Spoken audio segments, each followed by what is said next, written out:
Olá pessoal, a nossa aula de hoje é sobre eclipse e as estações do ano.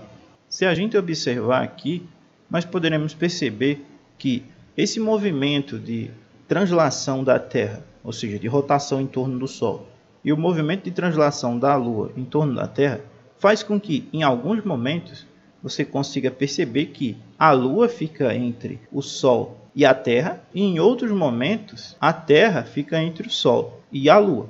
E é nesses momentos aí que você vai ter os chamados eclipses solares e lunares, certo? Essa é a nossa representação 2D. Aqui nós temos uma representação 3D do que foi mostrado antes em representação 2D, certo? Esse é o movimento da Terra em torno do Sol e o movimento da Lua em torno da Terra. Só que esse movimento aqui, a forma como ele é mostrado, às vezes no livro, como a gente vê, ou em alguns vídeos, ele ainda não é o totalmente correto, certo? Para entender como de fato ocorre esse movimento, a gente vai observar um vídeo bem curto, somente mostrando que o que acontece na verdade é que o Sol não fica parado e os planetas girando ao redor dele, mas na verdade o Sol ele se move e como a força gravitacional dele é muito grande, ele acaba arrastando os planetas junto com ele à medida que eles giram em torno dele. Então, vamos ver isso. Então, se você observar aqui, o Sol ele não fica parado com os planetas girando ao redor dele, mas na verdade o que acontece é que o Sol se move e devido à sua força gravitacional, ele arrasta os outros planetas com ele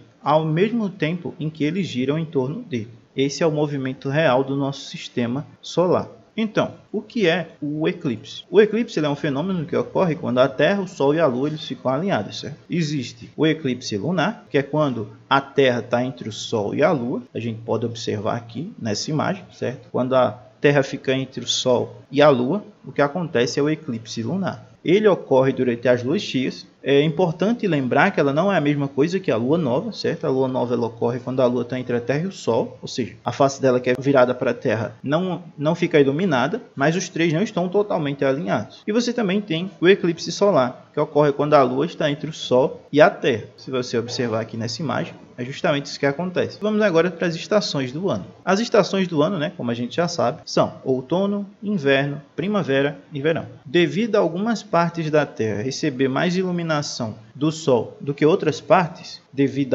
a Terra ser inclinada e ela girar em torno do Sol, acontece o seguinte: quando inicia uma estação do ano em um hemisfério, inicia outra estação do ano no outro hemisfério. Certo? Então, por exemplo, aqui você tem o início do verão no hemisfério norte e acontece o início do inverno no hemisfério sul.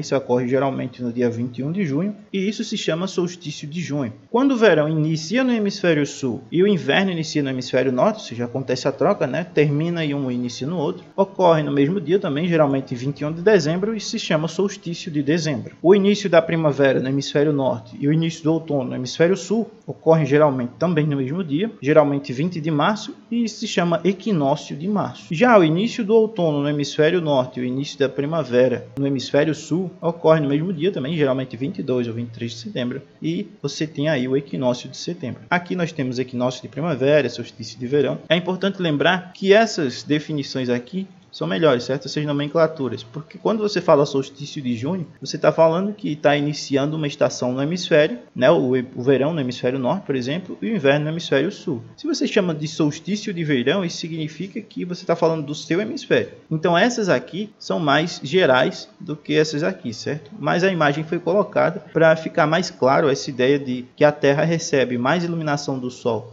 em determinadas partes do que em outras, durante o movimento que ela faz em torno do Sol, ou seja, o seu movimento de translação. Com isso eu finalizo a explicação, espero que vocês tenham compreendido e até a próxima.